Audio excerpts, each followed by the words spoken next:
Já está disponível o livro As Doutrinas do Inferno e Suas Manipulações Dentro das Igrejas. Adquira hoje mesmo.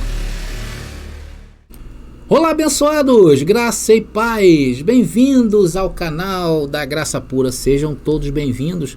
Se você ainda não se inscreveu no nosso canal, se inscreva hoje mesmo, abençoado querido. Já deixe seu like, comentem à vontade.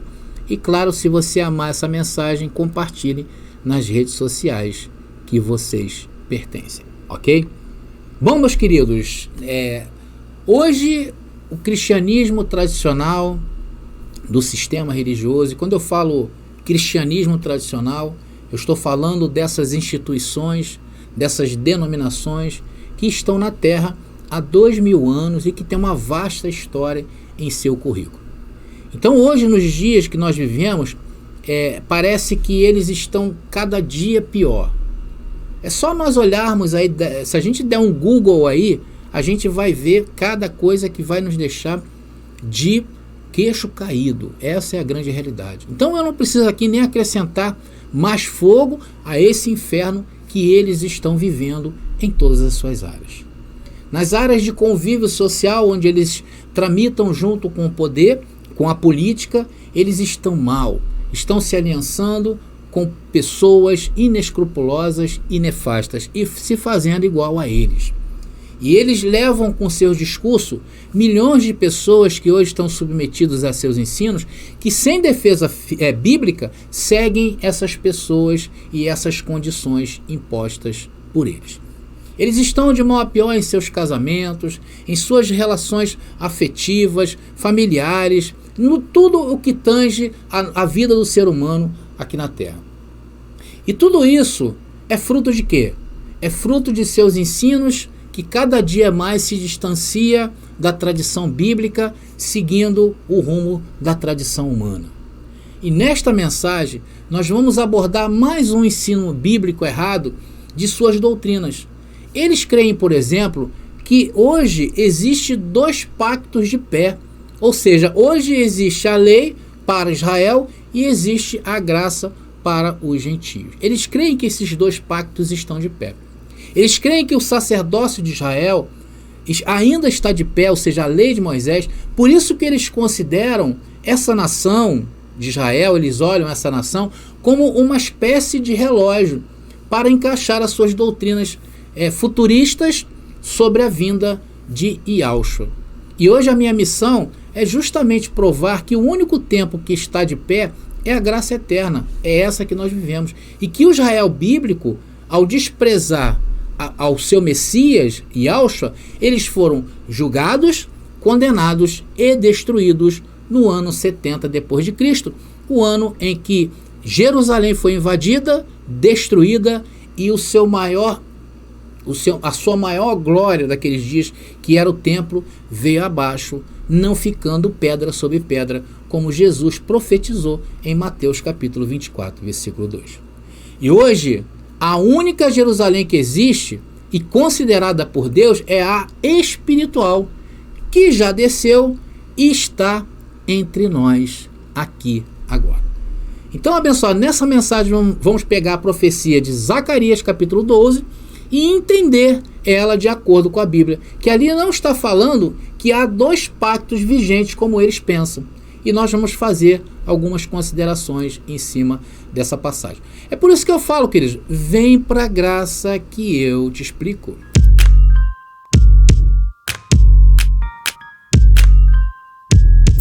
Ok, abençoados, vamos lá então. Eu não vou ler todo o capítulo 12 de Zacarias, para não ficar muito grande, tá bom?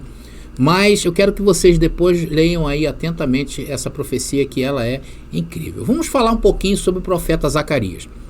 Zacarias foi um profeta muito importante dentro de Israel naqueles dias, né? Quais eram os dias que viveu Zacarias? Foi o período em que o povo de Israel viveu por muitos anos subjugado à Babilônia. Então eles estavam voltando do exílio da Babilônia, porque Deus havia feito juízo para libertar Israel, mais uma vez, de seu cativeiro.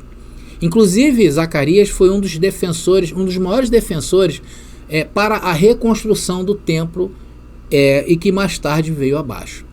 Então as profecias de Zacarias apontavam para um fim de Israel o triunfo do Messias, e no capítulo 12 ele fala de uma profecia sobre Israel. É aqui onde hoje o cristianismo tradicional entende que há dois pactos. Vamos ler atentamente ao versículo 1 e 2 de Zacarias capítulo 12, depois vamos ler o 3. Diz o texto: esta é a mensagem que o Senhor anunciou acerca do destino de Israel. Mensagem do Senhor que estendeu os céus, lançou os alicerces da terra e formou o espírito humano. Farei que Jerusalém seja como uma bebida que deixará as nações vizinhas cambaleando, quando enviarem seus exércitos para cercar Jerusalém e Judá. Então, na mente hoje do sistema, dos professores, né, dos estudantes bíblicos, eles defendem que aí se trata de algo que ainda vai acontecer. E no verso 3, preste atenção como Deus ele fala sobre o destino de Israel. Diz lá: naquele dia farei de Jerusalém uma pedra pesada para todos os povos. Todos os que erguerem certamente serão feridos, e juntar-se-ão contra ela todas as nações da terra. Então, como eu falei para vocês, aqui os teólogos defendem o futurismo da vinda de Yahushua. Eles creem, pregam e ensinam que essa promessa ainda não se cumpriu e que se refere ao Israel de hoje. Sendo assim, segundo a lógica deles, Israel está dentro dessa promessa para hoje. Mas será que é isso mesmo? É claro, abençoado, se nós ficarmos somente neste texto, nós não vamos encontrar respostas mais concretas. Não deixa muita coisa clara em relação a combater até mesmo esse ensino errado dessa igreja. Então, como nós fazemos as nossas pesquisas aqui no canal? Como eu faço as minhas pesquisas? Se nós encontramos passagens que não são muito claras, o que vamos fazer? Nós vamos procurar em passagens paralelas e que estão dentro desse contexto, ou seja, vamos procurar passagens mais claras para trazer luz a esse texto, tá legal? Então nós vamos agora a um contexto verdadeiro e fiel, porque essa profecia que nós acabamos de ler em Zacarias, ela está intimamente ligada a Yahushua. E veja o que encontramos em Mateus capítulo 21, versículo 43 e 44. Jesus aqui estava falando para os judeus daqueles dias. Vamos ler. Diz o texto: portanto vos digo que o reino de Deus vos será tirado, olha aí, e será entregue a um povo que produza os seus frutos. Então isso aqui é uma prova clara de uma mudança de pacto, uma mudança de promessas. Estava saindo das mãos do Israel físico e seria dado a um povo que produz os seus frutos. E diz o texto: aquele que cair sobre esta pedra se despedaçará, mas aquele sobre quem ela cair será reduzido a pó. Agora, para dar mais luz à nossa pesquisa, eu vou botar essas duas passagens para vocês repararem bem, entre a promessa feita a Jerusalém e a endereçada a esse novo povo que receberia o reino. Parece serem as mesmas coisas. Olha só. Diz o texto: todos os que a erguerem certamente serão feridos. E em Mateus diz: aquele sobre quem ela cair será reduzido a pó. Será que isso é uma mera coincidência? Claro que não, né? No texto que lemos em Zacarias capítulo 12, versículo 3, diz que as nações se reuniriam contra Jerusalém. Logo aqui o sistema religioso interpreta como se fosse uma guerra que se realizará nos dias de hoje, por considerar que a lei ainda está vigorando para Israel. Por causa dessa má interpretação, o sistema religioso diz que isso se refere a Israel, a Jerusalém lá, terrena nos dias de hoje. Zacarias capítulo 12, versículo 3, principalmente por causa disso aqui, olha: juntar-se-ão contra ela todas as nações da terra, dando o entendimento que haverá uma batalha ali, e ele chama essa batalha a batalha do Meguido, ou do Armagedon. Amados, nós sabemos que a referência a Jerusalém, neste caso aí, se refere a uma figura de linguagem, tá? Pois a Jerusalém, ela é espiritual. Essa é perseguida e odiada até os dias de hoje. Veja, por exemplo, como os abençoados do sistema nos atacam. Só basta a gente olhar isso. Eles se irritam conosco e desferem as suas maldições contra as nossas vidas. Quantos comentários vocês já viram aí acerca de o André é um herege, o André é um anticristo, ele vai sofrer no fogo do inferno. Enfim, eles são assim. Não é assim que eles falam de nós? Chama a gente de herege, diz que vamos sofrer. E eu já ouvi relatos de irmãos chegando às vias de fato com o outro por causa dessa palavra. Porque nós aqui falamos sobre a vinda de Cristo consumada. E isso para eles irrita eles profundamente. Porque isso mexe com a esperança deles. Então eles não aceitam.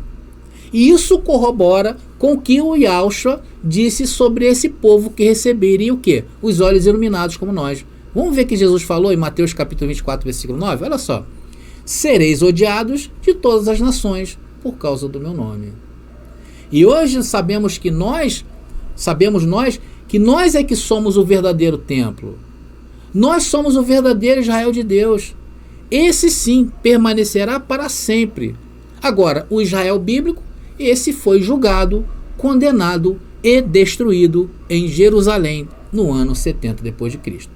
E as promessas que Israel não alcançou, o Israel físico, passou para esse povo que Jesus disse lá em Mateus capítulo 21, versículo 43. Portanto vos digo, o reino de Deus vos será tirado, de quem? Israel, e será entregue a um povo que produza os seus frutos. E esse povo, meus amados, somos nós. Então as mesmas características que teve o povo de Israel, somos nós. Sendo que a diferença era que na lei apontava para a carne em suas ordenanças, não é verdade? A lei dizia não faça, não entre, saia, guarde lua, guarde dias, coma assim, coma assado, anda direito, anda assim. Entendeu? E no Israel eterno de Deus, as coisas apontam para onde? Para o Espírito. Então, para a lei, as coisas apontam para a carne. No Espírito, no Israel eterno de Deus, aponta para o Espírito. Veja o que diz Êxodo capítulo 19, versículo 6. Diz: vós me sereis reino de sacerdotes e nação santa. Aqui se refere àquele povo, ao Israel físico. Já em 1 Pedro capítulo 2, versículo 9, aqui aponta para um outro legado, um legado eterno após aqueles dias. 1 Pedro capítulo 2, versículo 9 diz: vós, porém, sois raça eleita, sacerdócio real, nação santa, povo de propriedade exclusiva de Deus. Então, meus amados irmãos, por causa destes entendimentos errôneos, isso levou o mundo a pensar que há entre nós hoje dois períodos, a lei e a graça. Ou seja, para o cristianismo, tanto o pacto da lei está de pé, como o pacto da graça, um para Israel e outro para eles, que a gente não sabe o que eles cumprem, se eles cumprem a lei ou cumpre a graça. Ou seja, eles misturam, é uma mistura. Você vê que da onde nós viemos era assim. Eles fazem obras meritórias. Então, abençoado, é a graça e o pensamento humano prevalecendo. É isso que eles fazem em suas doutrinas. E por que o sistema religioso se perdeu em suas análises? Por que isso aconteceu? Por não respeitarem a tradição bíblica. Por não entenderem o sacrifício de Yahushua. E não entender também o dia da vingança do Senhor. Vamos ver um outro ponto interessante nessa mensagem e que se cumpriu. Zacarias capítulo 12, versículo 7 diz: o Senhor salvará primeiramente as tendas de Judá. Tudo isso em Zacarias capítulo 12, tá bom? É por isso que nós não podemos pegar apenas 3 versículos e entender que isso seria para os dias de hoje. Nós temos que ir até o final, tá? E lá em Zacarias capítulo 12, versículo 7, olha o que está dizendo ali. Então esse texto está dizendo que a salvação chegaria primeiro às tendas de Judá.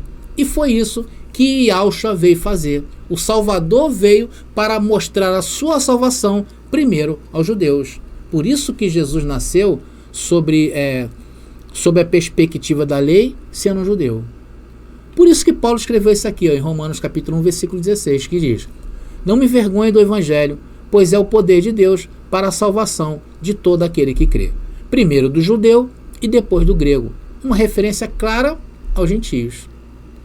Então as tendas de Judá, que informa Zacarias capítulo 12, versículo 7, foi a prioridade no plano de Deus. O plano de Deus chamado Yahushua, ou Jesus. Por isso que nós devemos entender a postura de Yahshua quando viveu em seus dias aqui como homem. Ele quase nunca se dirigia aos gentios. E quando fazia, o tratamento era indiferente, provando que primeiro a salvação alcançou a tenda de Judá, como diz o texto. E por que havia essa prioridade em torno de Israel para a salvação? Tinha algo a ver, vou explicar para vocês. Porque esse povo, o povo de Israel, uma vez tendo que seguir a lei, a Torá, havia várias situações, tá, para que eles pudessem, por exemplo, ser perdoados. Para que eles pudessem, por exemplo, ser salvos do dia da ira do Senhor que estava se aproximando, daqueles dias da geração de Jesus. Por exemplo, o arrependimento de pecados era um desses problemas que precisava ser resolvido. Porque para eles só tinham seus pecados perdoados uma vez por ano, quando o sumo sacerdote entrava no santíssimo lugar, no Santo dos Santos, e ali fazia a aspersão de sangue, e aí sim o povo era perdoado. Então isso era preciso ser quebrado naqueles dias. Por quê? Porque os dias estavam se aproximando. O dia estava aproximando, o dia da vingança do Senhor.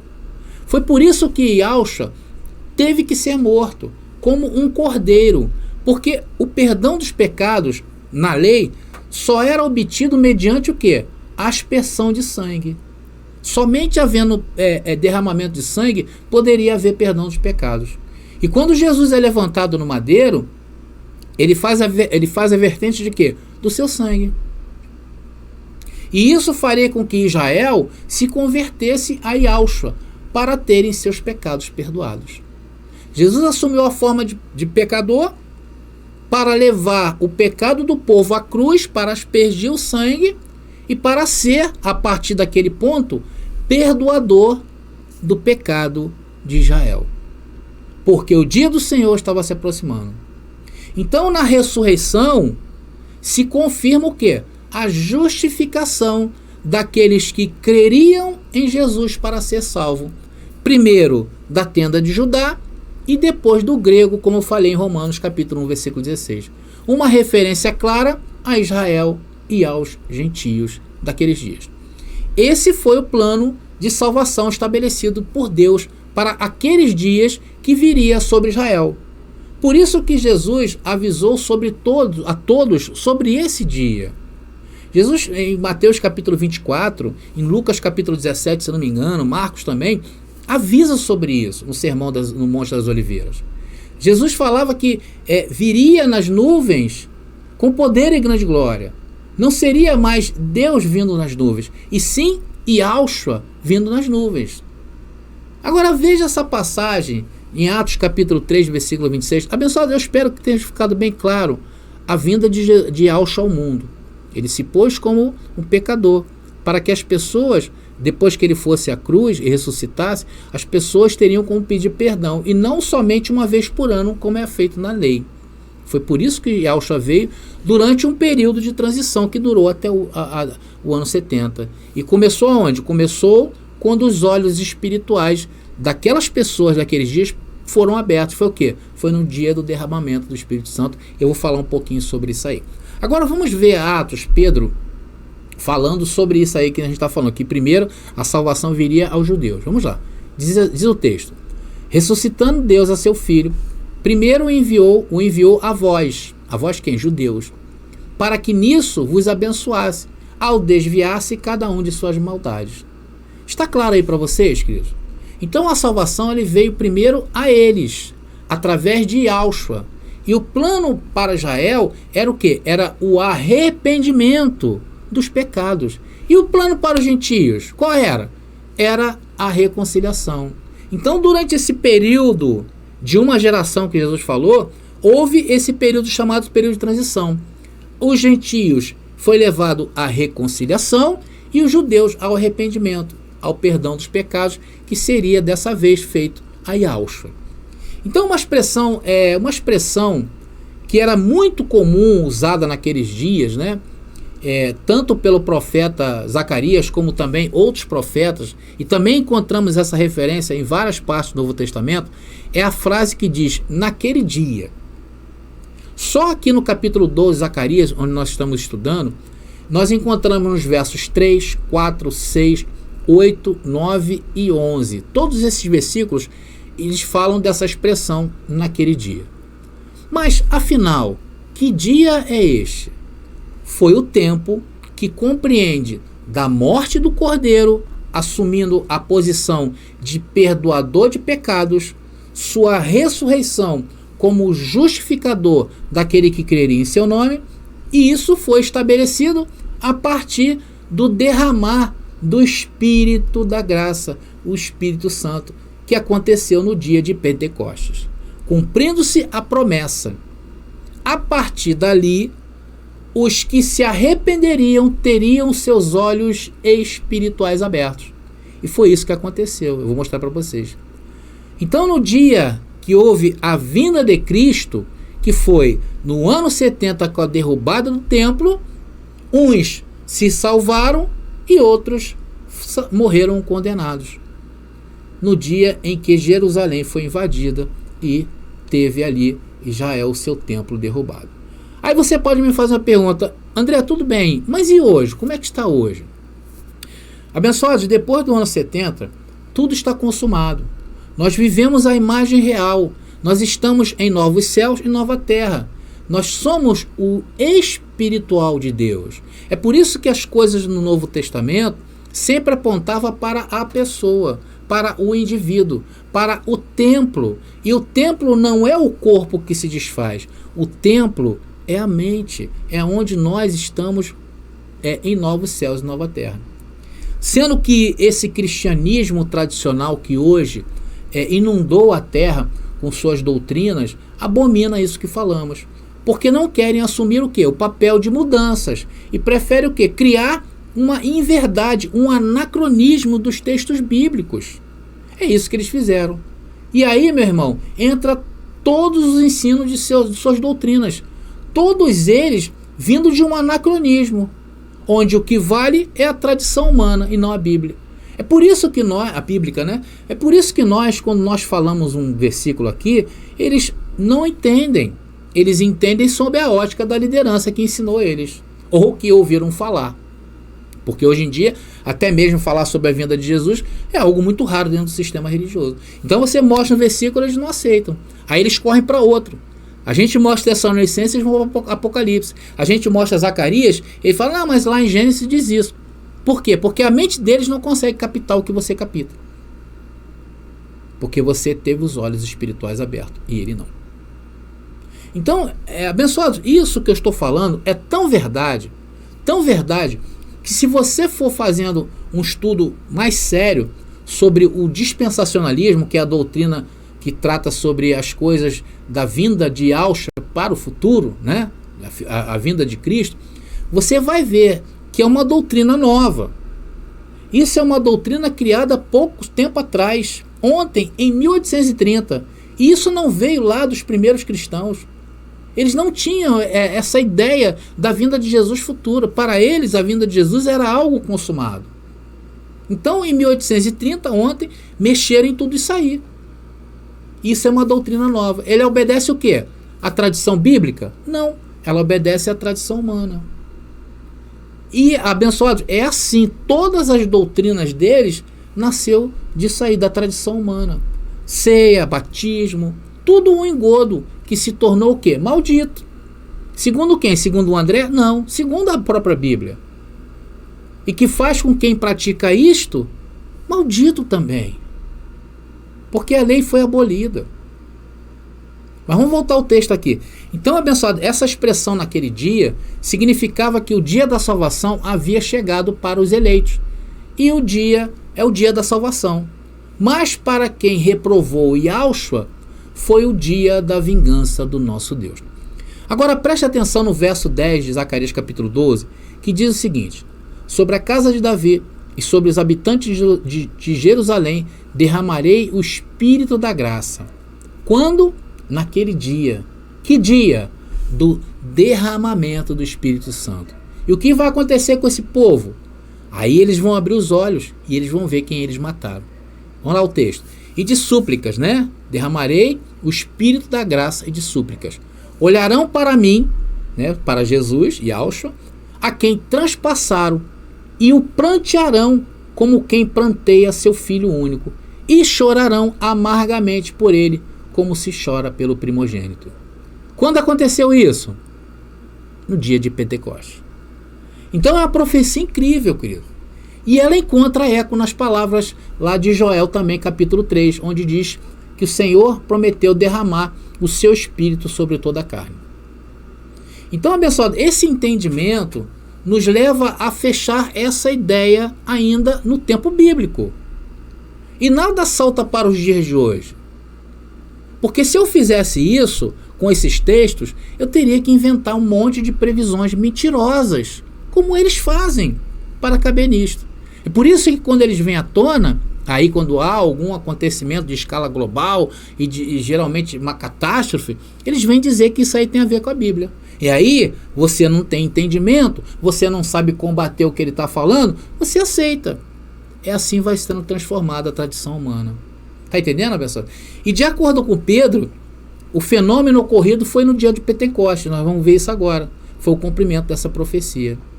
Eu creio que quando Pedro falou em Atos capítulo 2, versículo 5, que nós vamos ler, ele tinha em mente tanto a palavra de Joel, nas Escrituras, quanto a de Zacarias capítulo 12. Diz o texto: em Jerusalém estavam habitando judeus, homens religiosos de todas as nações, onde a profecia de Joel diz que seria derramado o Espírito sobre toda a carne, que estão debaixo do céu. Por isso, irmãos, que Pedro, vendo que seus compatriotas faziam juízo errado do que estava acontecendo, porque o que aconteceu? Eles achavam que aqueles homens que estavam reunidos no dia de Pentecostes, eles estavam bêbados. Por isso que Paulo, em defesa deles, levantou e disse isso aqui, olha, Atos capítulo 2, versículo 14 e 17. Homens judeus e todos os que habitais em Jerusalém, seja-vos isso notório, escutai as minhas palavras. Estes homens não estão embriagados como vós pensais, sendo a 3ª hora do dia. Mas isto é o que foi dito pelo profeta Joel. No último dia, diz Deus, do meu espírito derramarei sobre toda a carne. Mais uma vez a referência ali daqueles dias, né? Tem versão que fala daqueles dias. Então aquele ali era o que? Era o Espírito da graça, que estava sendo derramado sobre todos ali em Jerusalém, tanto os israelitas como os gentios. E Pedro prossegue em seu sermão, presta atenção. Agora capítulo 2 ainda, versículo 22 e 23. Diz o texto: homens israelitas, escutai estas palavras. A Jesus de Nazaré, homem aprovado por Deus. Este homem vos foi entregue pelo determinado conselho e presciência de Deus. Tomando-o vós, o crucificastes e matastes pelas mãos de injustos. Então Pedro aqui anuncia Yahshua como o perdoador de pecados e salvador de Israel. E ao mesmo tempo ele faz a acusação de que o próprio povo havia matado seu Messias. Agora, meus irmãos, os judeus, cheios do Espírito Santo da graça, com os olhos espirituais abertos, vamos ver o resultado da acusação de Pedro, e presta atenção no versículo 37. Diz o texto: as palavras partiram o coração dos que ouviam. Vou repetir.